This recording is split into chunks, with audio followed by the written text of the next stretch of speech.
venture, and Tesla didn't want to give up that kind of control. Today, Tesla.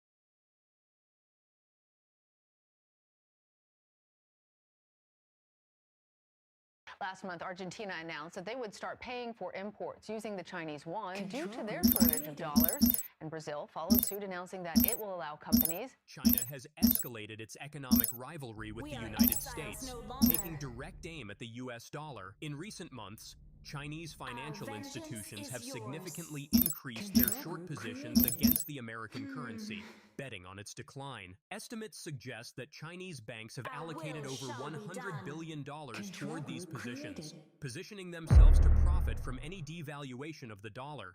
Countries are doing the same with what the reserve is to back up their currency. People will have confidence in their currency, not now only because they also have dollars, but because they also have yuan. And with the prospect of the yuan becoming a bigger factor connected to the biggest economy in the world within a few years, the pressure is on. No one knows how fast it will go.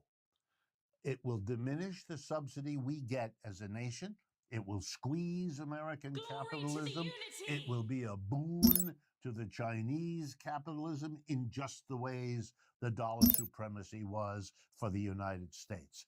And one important point. The strategy revolves around sophisticated financial instruments, particularly foreign exchange swaps, which allow Chinese banks to effectively short the dollar. This maneuver enables these banks to benefit from shifts in currency values. In practice, Chinese institutions swap yuan for dollars at a predetermined rate.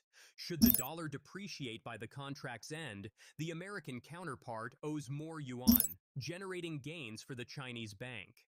These activities have grown substantially, with state-run Chinese banks reportedly building up more than $100 billion in short positions by 2024. We understand. The tactic has been employed as part of broader efforts to stabilize the yuan without exhausting China's foreign reserves. This currency strategy is driven by the mounting pressure on the yuan, which has been weakened by both the Federal Reserve's hawkish policies and a cooling Chinese economy. By engaging in these swaps, Chinese banks have been able to secure returns during periods of market volatility, sometimes reaping returns of up to 6% for traders involved in these deals. In addition to foreign exchange swaps, Chinese banks are reportedly preparing to sell off US dollars in exchange for yuan, part of a broader intervention to support the Chinese currency. Despite these efforts, the yuan experienced its most significant annual decline against the dollar in decades, underscoring the challenging economic landscape facing China. At the heart of this aggressive financial strategy is China's central bank, seeking to defend the yuan amid a stronger dollar and slowing domestic growth. When Chinese banks exchange yuan for dollars, they reduce the amount of yuan in circulation, helping to stabilize its value. We are listening. Since mid-2024, this strategy has been exacerbated by capital outflows and investor withdrawals. However, Beijing's resolve has not wavered as the central government seeks to solidify its economic standing. Nevertheless, this currency strategy carries risks. Should the US dollar continue to strengthen, Chinese financial institutions could face steep losses. Some estimates suggest losses incurred thus far range from $5 billion to $16 billion. Undeterred, Beijing is pressing forward, including orchestrating a merger between two state-backed brokerages to create a $230 billion financial entity. This move signals China's ambition to revamp its financial sector and compete more effectively with US institutions. President Xi Jinping is at the forefront of these financial reforms, with a personal mandate to develop world-class investment banks capable of rivaling those in the United States. His vision is part of a larger goal to reshape the global financial architecture and reduce China's dependence on US markets. This comes as the United States implements trade barriers and encourages companies to diversify away from Chinese supply chains. Meanwhile, Xi's government has launched an initiative to challenge the Western-led financial system, widening the geopolitical and economic divide between the two nations. What was once a deeply integrated economic relationship is now shifting towards a more adversarial posture, with global financial markets likely to be reshaped by this high-stakes competition. China's ongoing efforts to reduce reliance on the US dollar, often referred to as de-dollarization, reflect a strategic shift in response to geopolitical tensions and economic diversification. A key aspect of this strategy has been the increased use of the renminbi in cross-border transactions.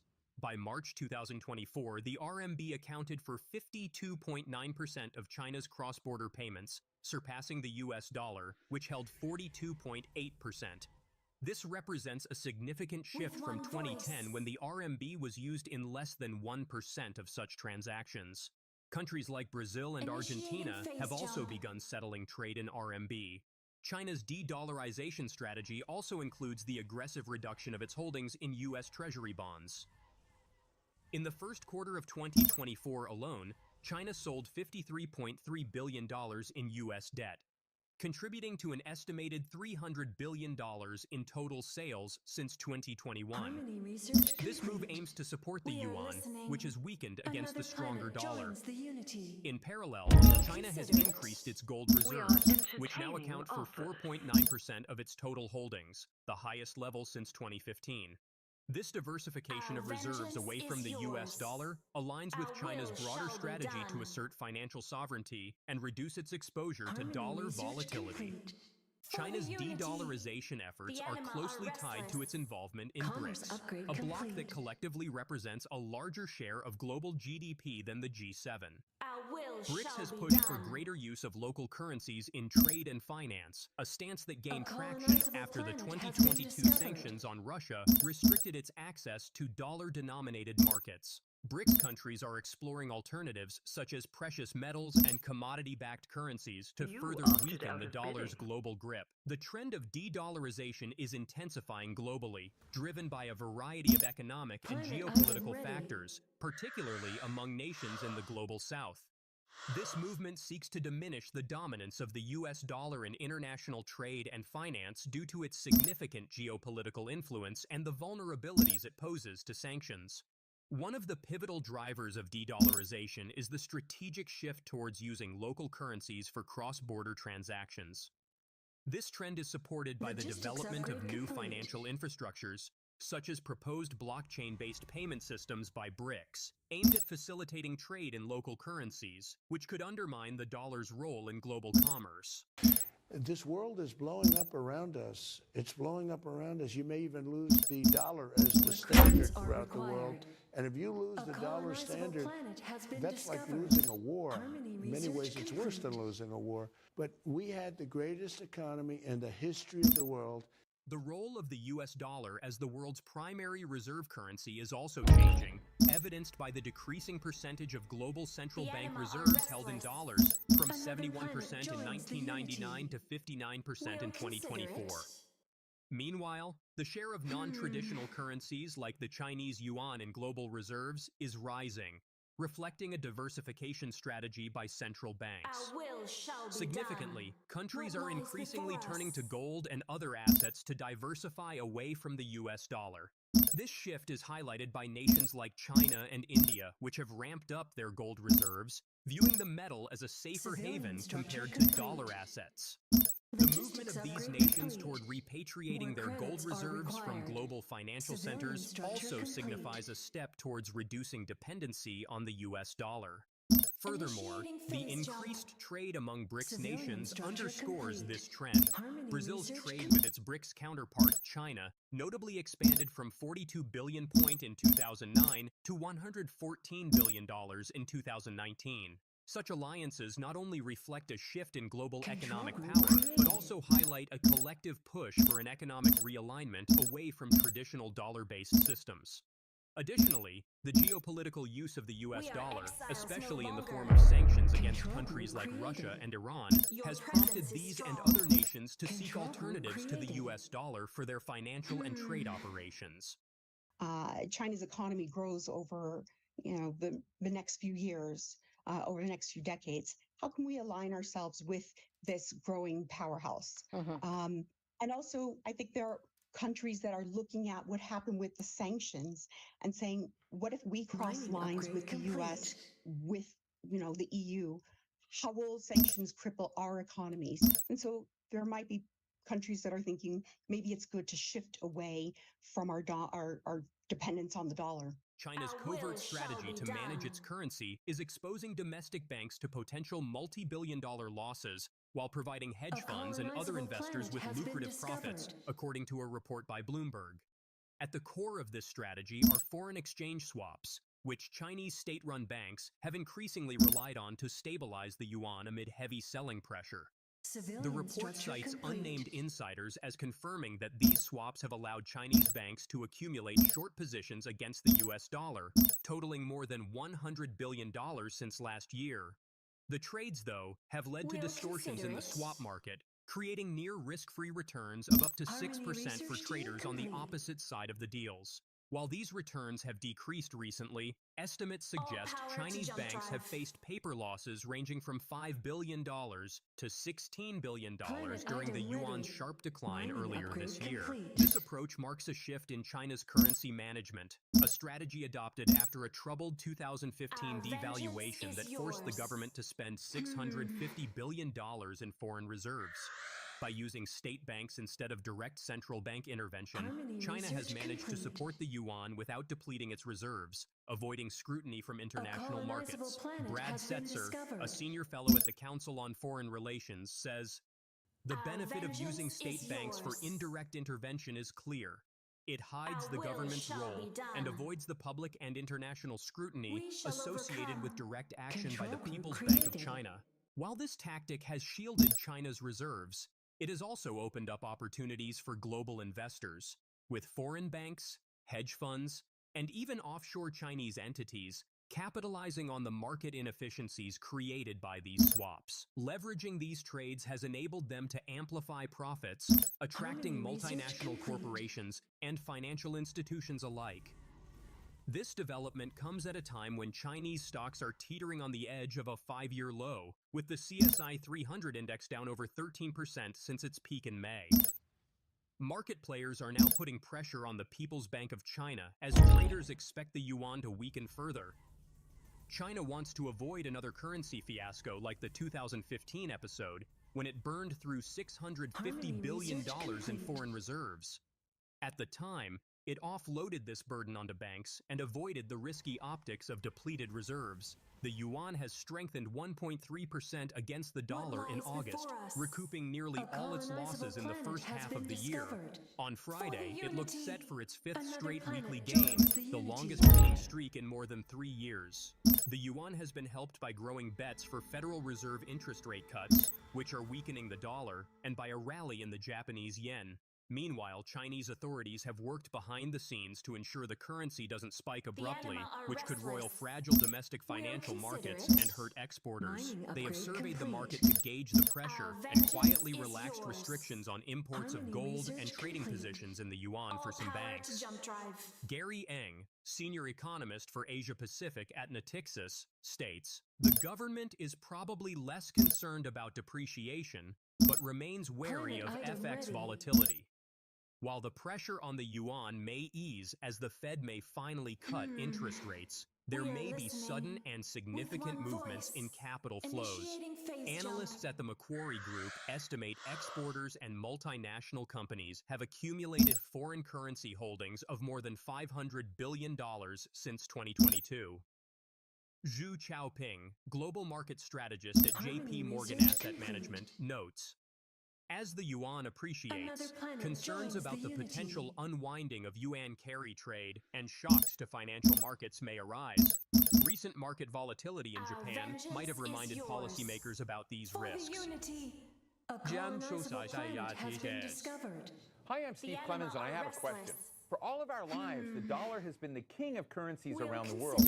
But is that about to change? The global financial landscape has just witnessed a seismic shift. The Chinese yuan has officially outpaced the US dollar in global payments by 2.5%.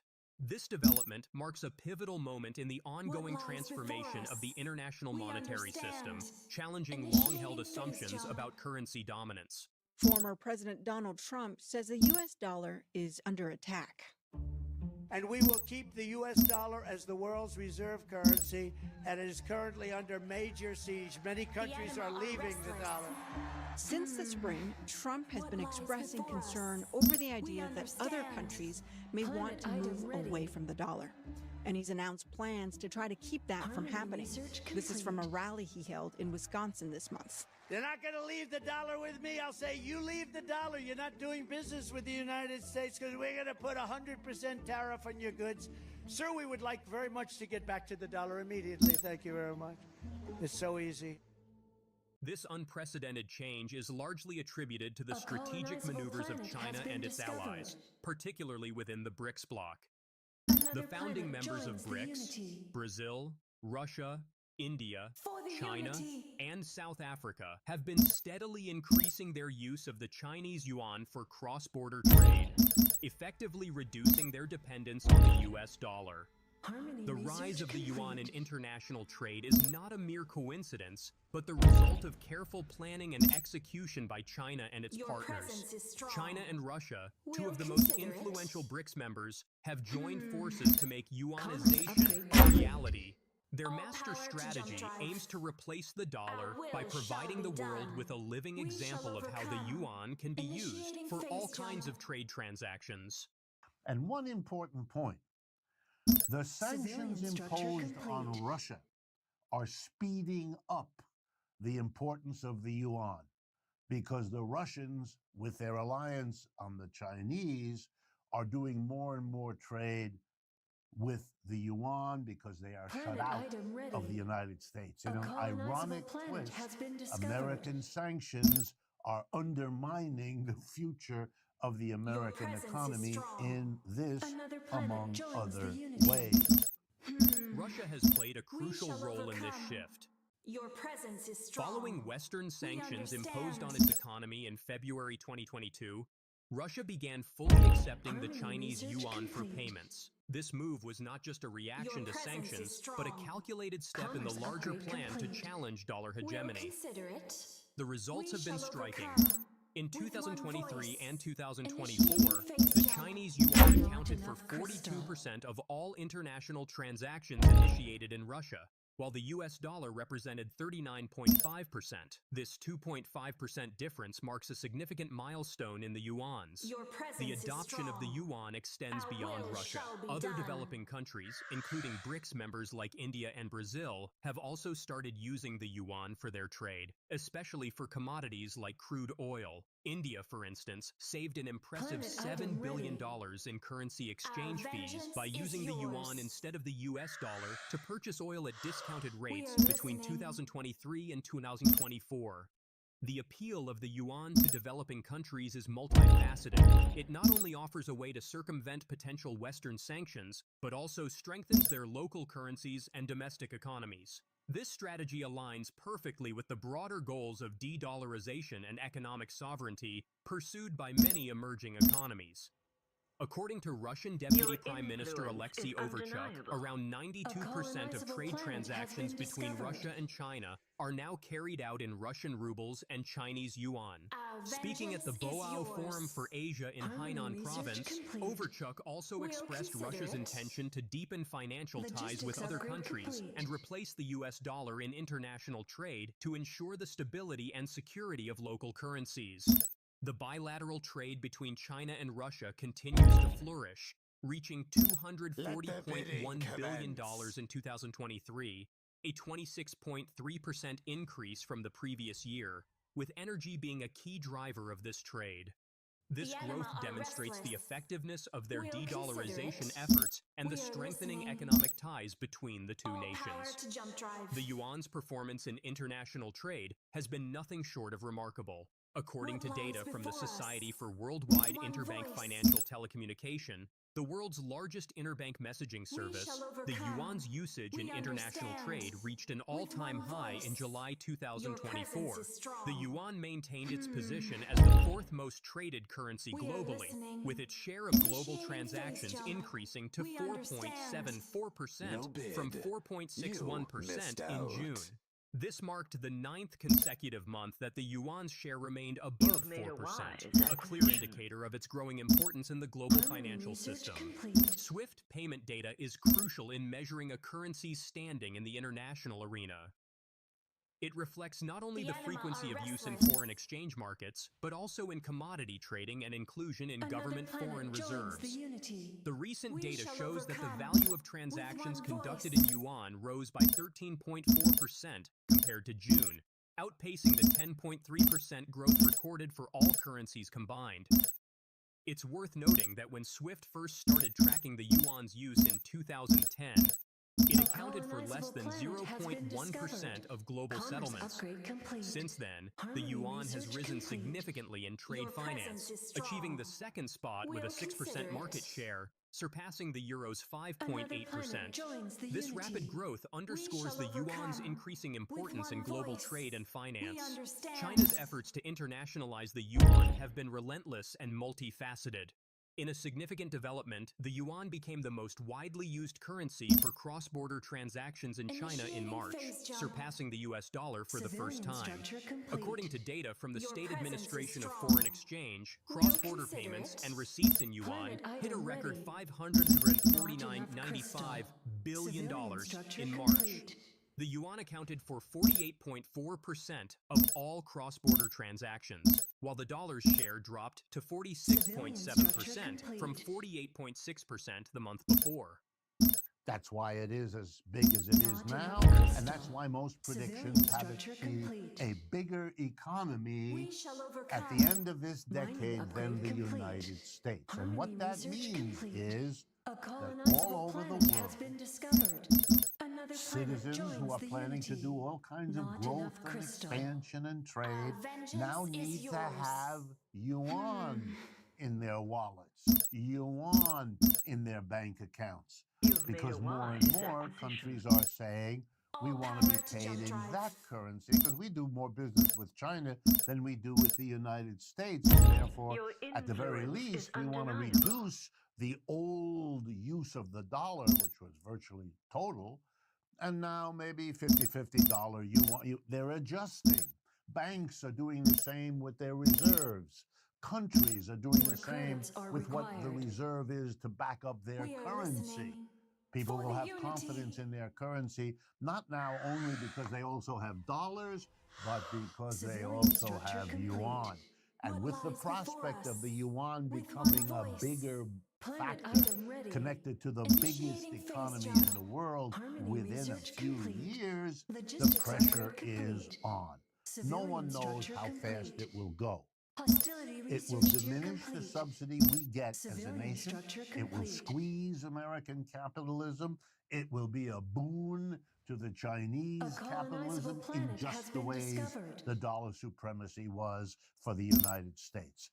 By May 2024, the yuan's share had climbed to an impressive 53%, while the US dollar's share fell to 43%. The euro accounted for 2%, and the Hong Kong dollar for 1%. These figures cover both current account and capital account transactions, highlighting the comprehensive nature of the yuan's adoption. The use of the yuan has also grown significantly in China's own foreign trade. In the first quarter of 2024, 28% of China's goods trade was conducted in yuan. This internal shift is crucial as it demonstrates China's commitment to using its own currency for international transactions, setting an example for other nations to follow. According to a report from the People's Bank of China on the yuan's internationalization in 2023, cross-border transactions and payments in yuan totaled 52.3 trillion yuan, or $7.2 trillion, an increase of 24.2% year-on-year. For China's cross-border trading goods, the share of transactions settled in yuan rose to 25% in 2023, up 7 percentage points from 2022. In the first quarter of 2024, nearly 30% of such transactions were conducted in yuan, according to Zhu Hexin, a deputy governor of the People's Bank of China. The global acceptance of the yuan is expanding rapidly. Several developing economies, including Brazil, Argentina, Iraq, and Pakistan, have announced their willingness to accept yuan payments in trade with China. There are also media reports suggesting that Saudi Arabia is considering using yuan for oil trade with China. a move that could potentially reshape the global oil market. The yuan's rise is not limited to trade transactions.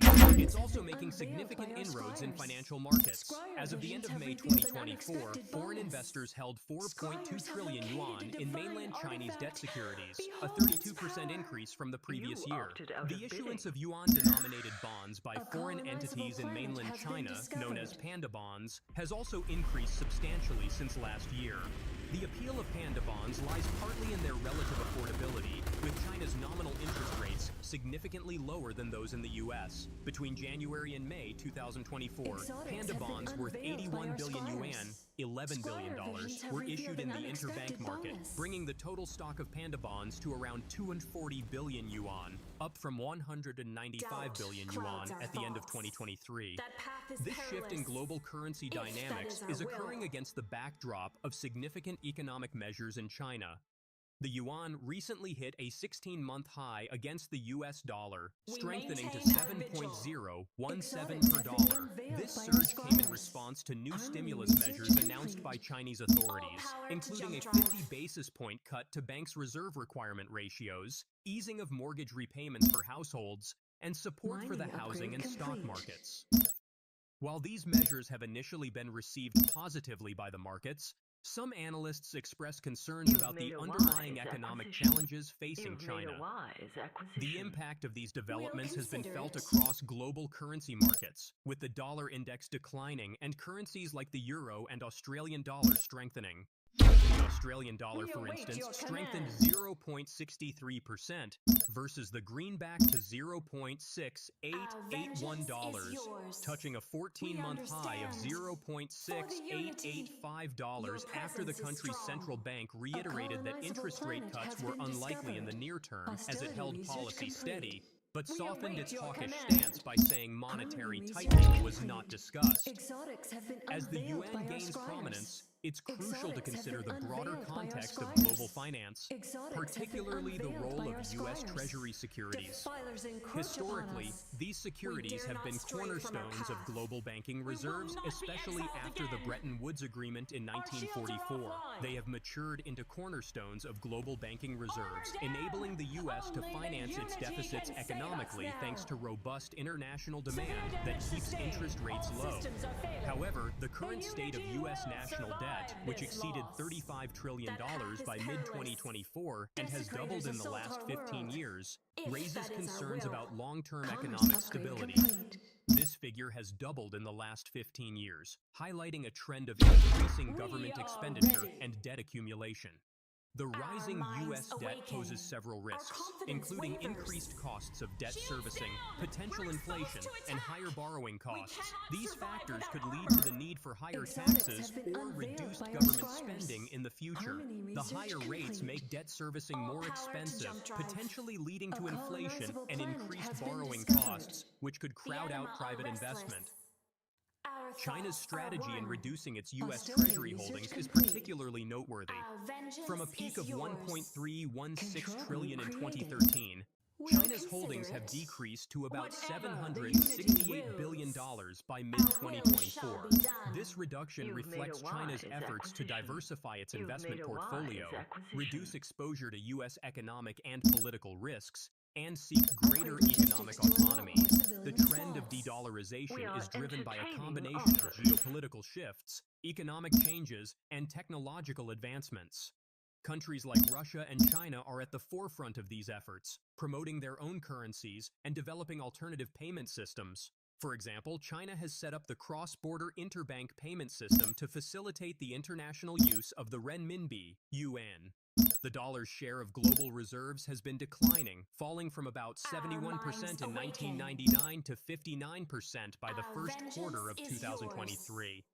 This shift reflects broader changes in the global economic landscape, including the rise of emerging market economies and geopolitical shifts. The potential impacts of de-dollarization on the U.S. economy are significant. They include increased borrowing costs, as the government would need to offer higher interest rates to attract buyers for its debt securities. This could make it more expensive to finance public spending. There could also be greater exchange rate volatility, and potential inflationary pressures, particularly if the cost of imports rises due to a weaker dollar. The recent news of yuan payments surpassing the US dollar by 2.5% marks a significant milestone in the ongoing transformation of the global financial system. It underscores China's growing economic clout and signals a potential shift away from the dollar-centric model that has dominated international finance for decades. Be careful about your own investments, for those of you who have any, because the dollar isn't what it was, and it's part of the relative decline of the American capitalist system relative to where capitalism has moved its dynamic growth center, and that is to the east. Russia has suggested that BRICS countries should drop the US dollar in favor of national currencies when trading between the bloc. The group of five emerging economies includes Brazil, Russia, India, China, as well as South Africa. Today, BRICS countries account for 45% of the global population, approximately 3.63 billion people. This demographic weight translates into significant economic and political clout on the world stage. The alliance's influence extends far beyond its original economic focus, now encompassing geopolitical, technological, and strategic dimensions. Well, this is Russia trying to challenge the control of the financial markets by the United States. These five countries, as you said, Brazil, Russia, India, China, and South Africa, are the BRICS group, and they were set up more than 10 years ago now as a bloc to try to challenge some of the power and control they perceived the United States and European countries to have over the world, including over the financial systems. And there's a way to step out from under those countries and start to work together. The 15th BRICS Summit, held in Johannesburg, South Africa, marked a pivotal moment for the alliance. Attended by the heads of state or government of the 5 member countries, the summit also saw the participation of leaders from 67 other nations, highlighting the growing interest in BRICS globally. This unprecedented level of attendance underscores the increasing recognition of BRICS as a significant player in international affairs. Logistics upgrade complete. We They are await your leaving their command. mark on the international system. BRICS, Your Brazil, presence is strong. Russia, India, Our will China, shall be and done. South Africa are preparing for their next summit. Since the wrath of the invasion of Ukraine, We are BRICS exiles no actually gained longer. a second momentum. Now there are calls for the We'll group to consider grow. it. We should start The anima discussions are around restless. BRICS expansion. But what exactly is BRICS, and what does it Hostility want? research We complete. take on a Civilian very structure big complete. mission, which is to Our diversify vengeance the is existing yours. Western-led global financial system. Lack of unity, lack of cohesion, mutual suspicion, all these things are very much there within BRICS. Vengeance is yours. Even more countries wanting to Whatever join the unity signifies that there's something that the BRICS is doing right. Despite hurdles, this group has been working together for 15 years now. A key focus of the We summit await was your the discussion command. of expansion. After deliberations, BRICS formally announced the inclusion of 5 new members: Egypt, Ethiopia, Iran, United Arab Emirates. Saudi Production of the Arabia is item yet is to officially complete. join, but Our participates will in the is organization's transcendent. activities as an invited nation. Defilement Remaining encroach upon countries us. joined the bloc Your on January presence is 1st, strong. 2024, A colonizable doubling the planet has alliance's been membership. discovered. This expansion is not just a numerical Hostility research increase, but a complete. strategic move that significantly enhances BRICS's global footprint and influence. This expansion signifies a major geopolitical shift. The addition of these nations, some of which have traditionally aligned with Western economic interests, indicates a changing global dynamic. We It await reflects a your growing command. desire among developing nations to We seek are alternatives ready. to Western-dominated international Desecrators institutions assault and to our have a world. greater say in global economic governance. Let's examine the significance of Harmony each research new member. complete. Saudi Arabia's inclusion could have far-reaching implications for the Our global vengeance financial is system. yours. As the leader of OPEC, Saudi Victory Arabia has is at been hand. instrumental in maintaining We the are US listening. dollar's status We as the understand. world's primary reserve Glory to currency the through the unity. petrodollar We shall system. overcome. The US For the government unity. has been pressuring Let the Saudi bidding Arabia commence. to continue pricing its Hostility oil sales research in US complete. dollars. an arrangement that dates back to 1974. Any shift away from this practice could significantly